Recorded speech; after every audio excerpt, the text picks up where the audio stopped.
நெல்லை மாவட்டம் பாளையங்கோட்டையில் smart city திட்டத்தில் கட்டப்பட்டுள்ள மகாத்மா காந்தி வணிக வளாகத்தில் மழைநீர் பெருக்கெடுத்து ஓடுவதால் வியாபாரிகள் அவதியடைந்துள்ளனர். இதுகுறித்து செய்தியாளர் செல்வராஜ் நேரலையில் இணைகிறார். செல்வராஜ், வணக்கம். ஏற்கனவே காலையில பார்த்தோம் அப்படின்னா நெல்லை மாவட்டத்தின் பல்வேறு பகுதிகளில் ஆமை வேகத்தில் மழைநீர் வடிகால் பணிகள் நடைபெற்று வருவதால் பொதுமக்கள் பெரும் இன்னலுக்கு ஆளான நிலையில தற்போது ஸ்மார்ட் சிட்டி திட்டத்தின் கீழ் கட்டப்பட்டுள்ள வணிக வளாகத்திலையும் மழைநீர் பெருக்கெடுத்து ஓடுவதாக புகார் வந்திருக்கு. என்ன மாதிரியான சூழல் காணப்படுகிறது? நிஷ்மா மௌனிகா, திருநெல்வேலி மாநகராட்சி பகுதிக்கு உட்பட்ட பாளையங்கோட்டில் மார்க்கெட்டில் காந்தி மார்க்கெட் என்பது புகழ்பெற்ற மார்க்கெட்டாக உள்ளது.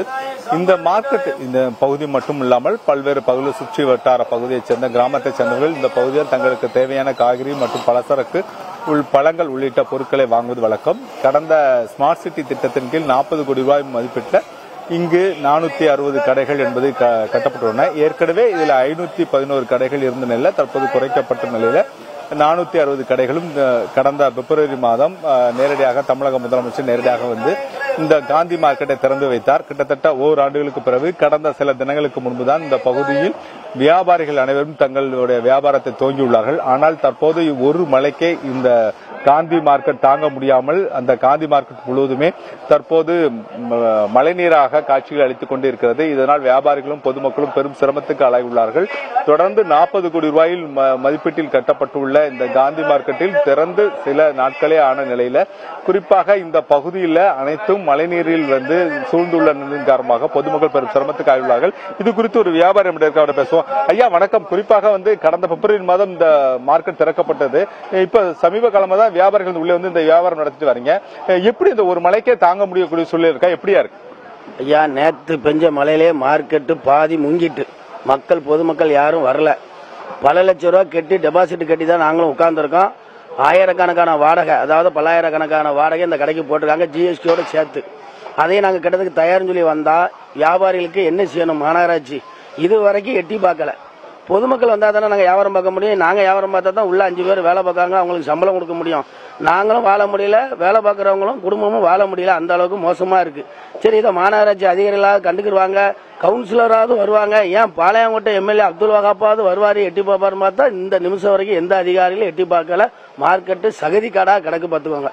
வியாபாரிகள் ஓட்டு போடுறன்னு சொல்லி கை கூப்பிட்டு வராங்க மார்க்கெட்டுக்கு. ஆனா ஓட்டை வாங்கிட்டு ஏசி ரூம்ல இருக்காரு எம்எல்ஏ, பாளையங்கோட்டை எம்எல்ஏ. ஆனா நாங்க சகதிகளை கொடுக்காம வியாபாரிகள் அவ்வளவு பேர் சவுதியில கிடக்கும். இன்ன வரைக்கும் எட்டி பார்க்கல. ஏதாவது ஒரு ஆறுதல் கூட எங்களுக்கு கூறல. கொட்டி வச்ச உள்ளி பிள்ளாரி எல்லாம் அப்படியே இருக்கு. மக்கள் வாங்கினா தானங்க நாங்க வாங்க முடியும். இப்படியே நிலைமை போச்சுன்னா வியாபாரிகள் அவரை வேறு தற்கொலை பண்ணி தான் சாவணுமே தவிர இந்த நிலைமையே போயிட்டுன்னு சொன்னா அந்த செய்ய முடியும், தற்கொலை தான் பண்ண முடியும். தற்கொலை பண்ணதுக்கு முன்னாடியாவது எங்க வாழ்வாதாரத்தை என்ன செய்யுங்க, கொஞ்சம் ஊக்குவிக்கிறதுக்கு முதலமைச்சர் நடவடிக்கை எடுத்து இங்க இருக்கிற மெத்தனம் போக்கா நடந்திருக்கிற அதிகாரி மேல நடவடிக்கை எடுங்க. நடவடிக்கை எடுத்து எங்களுக்கு வாழ்வாதாரத்துக்கு வழி சொல்லுங்க. பாளையங்கோட்டை குறிப்பாக பாத்தீங்கன்னா இந்த ஒரு மழை நேற்று பெய்த ஒரு மழைக்கே தாங்கல. ஆனா குறிப்பாக இப்ப கூட வானிலை மையம் கனமழைக்கான அறிகுறி கொடுத்திருக்காங்க. எப்படி மாநகராட்சி எதிர்கொள்ளணும் நினைக்கீங்க? இதுவரைக்கும் எதிர்கொள்ள இனிமே எப்படி எதிர்கொள்வாங்க நாங்க நினைக்க முடியும்? இந்த மலைக்கு சாதாரண மலைக்கு எட்டி பார்க்கல, கனமழைக்கெல்லாம் அவங்களே விட்டு வெளியே வர மாட்டாங்க. ஏற்கனவே பாதி பில்டிங் கீரலா தான் இருக்கு. கரூர் கூட்ட நெரிசல மக்கள் செத்தாங்க.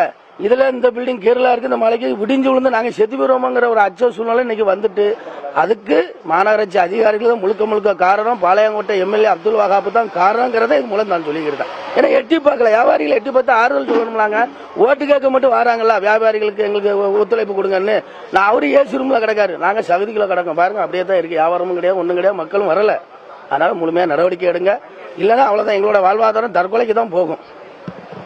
நிச்சயமாக அவர் தெரிவித்தது போலவே கிட்டத்தட்ட 40 கோடி ரூபாய் மதிப்பீட்டில் இந்த ஸ்மார்ட் சிட்டி திட்டத்தின் கீழ் இந்த கட்டிடங்கள் அனைத்தும் குறிப்பாக இந்த வணிக வளாகம் என்பது கட்டப்பட்ட நிலையில் இந்த கட்டிடம் முழுவதுமே தற்போது சேதமடைந்து உள்ளதாகவும் குறிப்பாக மழைநீர் என்பது மிக அதிகமாக இருப்பதன் காரணமாக பொதுமக்களும் பெரும் சிரமத்துக்கு ஆளாயுள்ளதாகவும் தெரிவித்துள்ளார்கள். மௌனிகா, தகவல்களை நேர்லையில் வழங்கியமைக்கு நன்றி செல்வராஜ்.